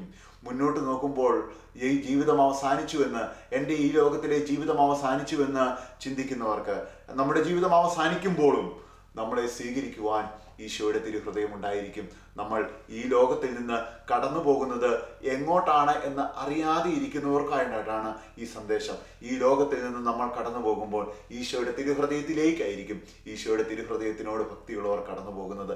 ഈശോയുടെ തിരുഹൃദയത്തിൽ അവരെന്നേക്കും വിലയം പ്രാപിക്കും. അവരെന്നേക്കും ഈശോയുടെ തിരുഹൃദയത്തിൽ ഈശോയോട് ചേർന്നിരിക്കുന്നവരാകും. പ്രിയപ്പെട്ടവരെ, അഞ്ചാമത്തെ വാഗ്ദാനമായിട്ട് പറയുകയാണ്, അവർ ചെയ്യുന്ന എല്ലാ ഉദ്യമങ്ങളിലും, ഈശോയുടെ തിരുഹൃദയത്തോട് ഭക്തിയുള്ള വ്യക്തികൾ ഏറ്റെടുക്കുന്ന എല്ലാ ഉദ്യമങ്ങളിലും, അവരുടെ പഠന മേഖലകളാകാം, ജോലി മേഖലകളാകാം, സാമ്പത്തിക മേഖലകളാകാം, അവർ ചെയ്യുന്ന എന്ത് കാര്യങ്ങളിലും അവർക്കൊരു പ്രത്യേക അനുഗ്രഹം, ഒരു പ്രത്യേക സ്വർഗത്തിൻ്റെ ഒരു പ്രത്യേക സംരക്ഷണം, ഒരു കൂട്ടായ്മ അവരുടെ കൂടി ഉണ്ടായിരിക്കും. ഈശോയുടെ തിരുഹൃദയത്തോട് നമുക്ക് ഭക്തി ഉണ്ടെങ്കിൽ നമ്മൾ ചെയ്യുന്ന കാര്യങ്ങളെല്ലാം അനുഗ്രഹീതമാകുന്നത് ഈശോയുടെ തിരുഹൃദയത്തോടുള്ള ഭക്തി മൂലമാണ്. നമ്മൾ ചെയ്യുന്ന കാര്യങ്ങൾ അനുഗ്രഹീതമാകുന്നില്ല എങ്കിൽ ഈശോയുടെ തിരുഹൃദയത്തോട് കൂടുതൽ ഭക്തി പ്രകടിപ്പിക്കുവാൻ സ്വർഗം ഒരുപക്ഷെ നമ്മളെ വിളിക്കുന്നതാകാം, നമ്മളെ ഓർമ്മപ്പെടുത്തുന്നതാകാം. ഈശോ വാഗ്ദാനം ചെയ്യുകയാണ്, അഞ്ചാമത്തെ വാഗ്ദാനമായിട്ട്, ഈശോയുടെ തിരുഹൃദയത്തോട് ഭക്തിയുള്ളവരുടെ എല്ലാ ഉദ്യമങ്ങളിലും അവരെ ഈശോ സമൃദ്ധമായിട്ട് അനുഗ്രഹിക്കുമെന്ന്.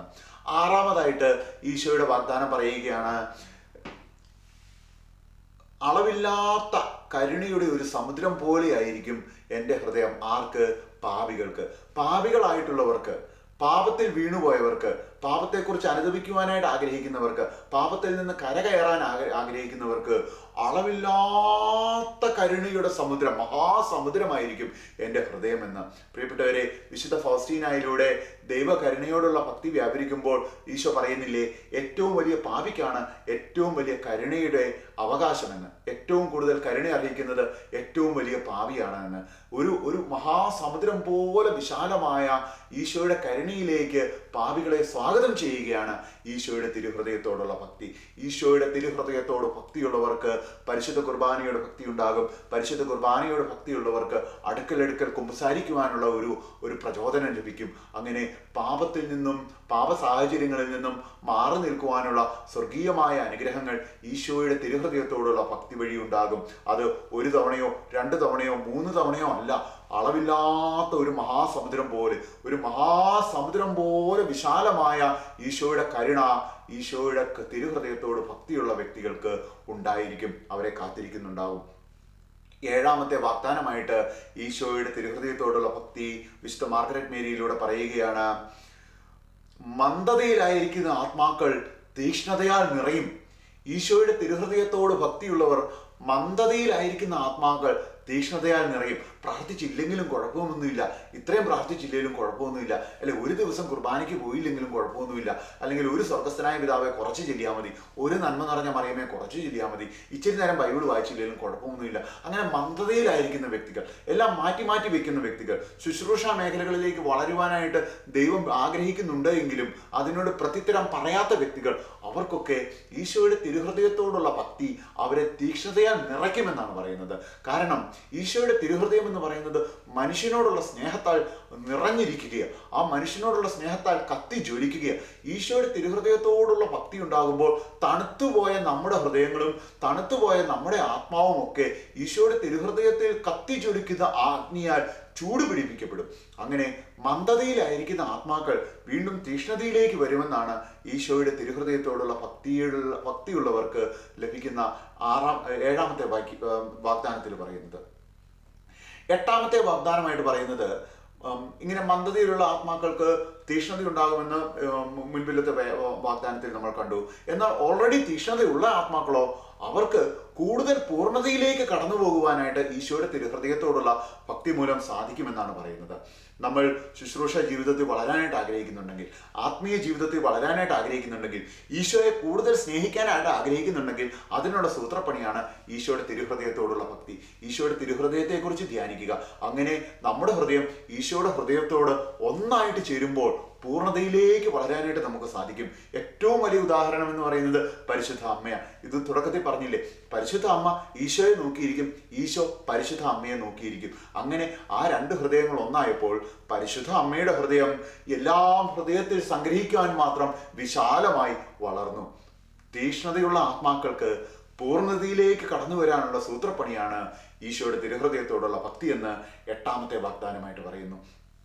9ാമത്തെ വാഗ്ദാനമായിട്ട് പറയുന്നു, നമ്മുടെ ഭവനങ്ങളെ, നമ്മുടെ കച്ചവട സ്ഥാപനങ്ങളെ, നമ്മുടെ ഓഫീസുകളെ, നമ്മുടെ വാഹനങ്ങളെ ഒക്കെ ഈശോ അനുഗ്രഹിക്കുമെന്നാണ് പറയുന്നത്. എൻ്റെ തിരുഹൃദയം, എൻ്റെ ഹൃദയത്തെ വണങ്ങുകയും ആദരപൂർവ്വം പ്രതിഷ്ഠിക്കുകയും ചെയ്യുന്ന സ്ഥലങ്ങളെയൊക്കെയും ഞാൻ അനുഗ്രഹിക്കുമെന്നാണ് പറയുന്നത്. ഈശോ അനുഗ്രഹിക്കും. ഈശോയുടെ സാന്നിധ്യം ഉണ്ടാകും. സവിശേഷമായ വിധത്തിൽ ഈശോയുടെ സാന്നിധ്യം ഉണ്ടാകുമെന്നാണ് പറയുന്നത്. നമ്മുടെ ഹൃദയങ്ങളിൽ ഈശോയുടെ സാന്നിധ്യം ഉണ്ടാകുന്നത് പോലെ നമ്മുടെ ഭവനങ്ങളിൽ ഈശോയുടെ തിരുഹൃദയത്തിൻ്റെ ചിത്രം നമ്മൾ വെഞ്ചരിച്ചു വെക്കുമ്പോൾ, പ്രധാനപ്പെട്ട സ്ഥാനത്ത് വെക്കുമ്പോൾ, അലങ്കരിച്ചു വെക്കുമ്പോൾ, നമ്മുടെ സ്ഥാപനങ്ങളിൽ ഈശോയുടെ തിരുഹൃദയത്തിൻ്റെ ഒരു ചിത്രം വെക്കുമ്പോൾ, നമ്മുടെ വാഹനങ്ങളിൽ ഈശോയുടെ തിരുഹൃദയത്തിൻ്റെ ഒരു ചിത്രം വെക്കുമ്പോൾ അവിടെ ഈശോയുടെ സവിശേഷമായിട്ടുള്ള സാന്നിധ്യം ഉണ്ടാകും. പ്രിയപ്പെട്ടവരെ, ഈശോയുടെ സാന്നിധ്യം ഉണ്ടാവുക എന്ന് പറഞ്ഞാൽ അവിടെ തിന്മയുടെ സാന്നിധ്യം അവിടെ നിന്ന് മാറിപ്പോവുക എന്നുകൂടിയാണ് അർത്ഥം. ഈശോയുടെ സാന്നിധ്യം ഉണ്ടാവുക എന്ന് പറഞ്ഞാൽ ഈശോയുടെ സ്നേഹം ഉണ്ടാവുക എന്നാണ്, ഈശോയുടെ സംരക്ഷണം ഉണ്ടാവുക എന്നാണ്, ഈശോയുടെ സമാധാനം ഉണ്ടാവുക എന്നാണ്. അതോടൊപ്പം ഈശോയുടെ സാന്നിധ്യം ഉണ്ടാവുക എന്ന് പറഞ്ഞാൽ പരിശുദ്ധ ത്രിത്വത്തിന്റെ സാന്നിധ്യം, പിതാവായ ദൈവത്തിന്റെ സാന്നിധ്യം, പരിശുദ്ധാത്മാവിന്റെ സാന്നിധ്യം തീർന്നിട്ടില്ല. ഈശോയുടെ സാന്നിധ്യം ഉണ്ടാവുക എന്ന് പറഞ്ഞാൽ സ്വർഗത്തിന്റെ സാന്നിധ്യം, പരിശുദ്ധ അമ്മയുടെ, മാലാഖമാരുടെ, വിശുദ്ധരുടെ സ്വർഗത്തിന്റെ സാന്നിധ്യം നമ്മുടെ ഭവനങ്ങളിലും നമ്മുടെ കൂടെയും ഉണ്ടാകണമെങ്കിൽ ഈശോയുടെ തിരുഹൃദയത്തിന്റെ ചിത്രങ്ങൾ, രൂപങ്ങൾ ആദരപൂർവ്വം പ്രതിഷ്ഠിക്കണമെന്നാണ് ഈശോ ആഗ്രഹിക്കുന്നത്. ഇതാണ് 9ാമത്തെ വാഗ്ദാനമായിട്ട് ഈശോ നൽകുന്നത്. 10ാമത്തെ വാഗ്ദാനം എന്ന് പറയുന്നത് ഈശോയുടെ തിരുഹൃദയത്തോട് ഭക്തിയുള്ള വൈദികർക്ക് ഏറ്റവും കഠിന പാപികളെ പോലും മാനസാന്തരത്തിലേക്ക് നയിക്കുവാനുള്ള ഒരു പ്രത്യേക അനുഗ്രഹം ഈശോ നൽകുമെന്നാണ് പറയുന്നത്. ഏറ്റവും കഠിനമായിട്ടുള്ള പാപികളെ പോലും മാനസാന്തരത്തിലേക്ക് നയിക്കുവാനുള്ള ഒരു അനുഗ്രഹം ഈശോ വൈദികർക്ക്, ഈശോയുടെ തിരുഹൃദയത്തോട് ഭക്തിയുള്ള വൈദികർക്ക് നൽകുമെന്ന് ഈശോ മാർഗരറ്റ് മേരിയിലൂടെ പറയുകയാണ്. പ്രത്യേകിച്ച് നമ്മൾ കരിസ്മാറ്റിക് മേഖലകളിലൊക്കെ ശുശ്രൂഷ ചെയ്യുന്ന വൈദികരെ നമ്മൾ കാണുകയാണെങ്കിൽ, അല്ലെങ്കിൽ അനേകരുടെ മാനസാന്തരത്തിലേക്ക് നയിച്ചിട്ടുള്ള വൈദികരെ കാണുകയാണെങ്കിൽ, അല്ലെങ്കിൽ നല്ല കുമ്പസാരക്കാരായിട്ടുള്ള വൈദികരെയൊക്കെ ശ്രദ്ധിക്കുകയാണെങ്കിൽ, അവരുടെ എല്ലാം ജീവിതത്തിലുള്ള ഒരു സവിശേഷമായിട്ടുള്ള ഭക്തിയായിരിക്കും ഈശോയുടെ തിരുഹൃദയത്തോടുള്ള ഭക്തി. ഈശോയുടെ തിരുഹൃദയത്തോടൊരു പ്രത്യേക സ്നേഹവും ഈശോയുടെ തിരുഹൃദയത്തോടൊരു പ്രത്യേക ഭക്തിയുമുള്ള അനേകം വൈദികർ ഇന്നും ഈ ലോകത്തിൻ്റെ, ഈ കാലഘട്ടത്തിൻ്റെ ആവശ്യമാണ്. ഈശോയുടെ തിരുഹൃദയത്തോട് ഭക്തിയുള്ളവർക്ക് ഈശോ നൽകുന്ന 10ാമത്തെ വാഗ്ദാനമാണ് അങ്ങനെയുള്ള വൈദികർക്ക് പാപികളെ മാനസാന്തരത്തിലേക്ക് നയിക്കുവാൻ സവിശേഷമായിട്ടുള്ള ഒരു കൃപ ഈശോ നൽകുമെന്ന്. വീണ്ടും 11ാമത്തെ വാഗ്ദാനമായിട്ട് ഈശോ പറയുകയാണ്, ഈശോയുടെ തിരുഹൃദയത്തോട് ഭക്തിയുള്ള വ്യക്തികളുടെ പേരുകൾ ഈശോ തൻ്റെ ഹൃദയത്തിൽ എഴുതി വയ്ക്കുമെന്ന്. പ്രിയപ്പെട്ടവരെ, നമ്മുടെയൊക്കെ പേരുകൾ ഈശോയുടെ ഹൃദയത്തിൽ എഴുതി വയ്ക്കപ്പെടണമെന്ന് നമ്മൾ ആഗ്രഹിക്കുന്നുണ്ടെങ്കിൽ അതിനുള്ള ഒരു എളുപ്പ വഴിയാണ്, ഒരു സൂത്രപ്പണിയാണ്, അതിനുറപ്പായിട്ടുള്ള ഒരു മാർഗമാണ്, ഈശോ തന്നെ നമുക്ക് പറഞ്ഞു തന്നിട്ടുള്ള ഒരു മാർഗമാണ് ഈശോയുടെ തിരുഹൃദയത്തിനോട് പ്രത്യേകമായ ഭക്തി ഉണ്ടാകണമെന്ന്. ഈശോയുടെ തിരുഹൃദയത്തോട് ഭക്തിയുള്ള വ്യക്തികളോട് ഈശോയ്ക്ക് പ്രത്യേകമായ ഒരു സ്നേഹമുണ്ടാകും. ആ സ്നേഹം ഈശോ പ്രകടിപ്പിക്കുന്നത് അവരുടെ പേരുകൾ ഈശോയുടെ ഹൃദയത്തിൽ എഴുതി വെച്ചുകൊണ്ടായിരിക്കും. നമ്മൾ വായിക്കുന്നുണ്ട്, നിന്റെ പേര് എൻ്റെ കയ്യിൽ എഴുതി വെച്ചിട്ടുണ്ടെന്ന് വചനം പറയുന്നത് നമ്മൾ വായിക്കുന്നുണ്ട്. പ്രിയപ്പെട്ടവരെ, കയ്യിൽ മാത്രമല്ല ഹൃദയത്തിലും കൂടി പേരെഴുതി വെക്കപ്പെടുന്ന ഒരു അവസ്ഥയൊന്ന് ആലോചിച്ച് നോക്കിക്കേ. എത്രമാത്രം വലിയ സ്നേഹവും കരുണയും കൃപയും ഒക്കെ ആയിരിക്കും ഈശോയുടെ തിരുഹൃദയം വഴിയായിട്ട് നമ്മിലേക്ക് ഒഴുകി വരുവാനായിട്ട് പോകുന്നത്. 12ാമത്തെ വാഗ്ദാനമായിട്ട് ഈശോ പറയുകയാണ്, ഈശോയുടെ തിരുഹൃദയത്തോടൊപ്പം ഭക്തിയും അതോടൊപ്പം ആദ്യ വെള്ളിയാഴ്ചകളിൽ, പ്രത്യേകിച്ചും 9 ആദ്യ വെള്ളിയാഴ്ചകളിൽ പരിശുദ്ധ കുർബാന സ്വീകരിക്കുകയും ചെയ്യുന്നവർക്ക് ഈശോ പ്രത്യേകമായിട്ടുള്ള കൃപകൾ, പ്രത്യേകിച്ച് കൃപാവരങ്ങൾ, നിലനിൽപ്പിൻ്റെ വരങ്ങൾ, അവരുടെ മരണസമയത്ത് നല്ല ആത്മീയ ഒരുക്കത്തോടുകൂടി മരണത്തിലേക്ക് കടന്നു പോകുവാൻ അവരെ ഈശോ പ്രത്യേകം സഹായിക്കും. പെട്ടെന്നുള്ള മരണത്തിൽ നിന്ന്, ദുർമരണങ്ങളിൽ നിന്നൊക്കെ അവരെ ഈശോ സംരക്ഷിക്കുമെന്നാണ് പറയുന്നത്. പ്രത്യേകിച്ചും 9 ആദ്യ വെള്ളിയാഴ്ചകളിൽ അടുപ്പിച്ച് പരിശുദ്ധ കുർബാന സ്വീകരിക്കുന്ന വ്യക്തികൾക്ക്. പരിശുദ്ധ കുർബാന സ്വീകരിക്കുന്നു എന്ന് പറയുമ്പോൾ യോഗ്യതയോടുകൂടി പരിശുദ്ധ കുർബാന സ്വീകരിക്കുന്നു എന്നാണ്.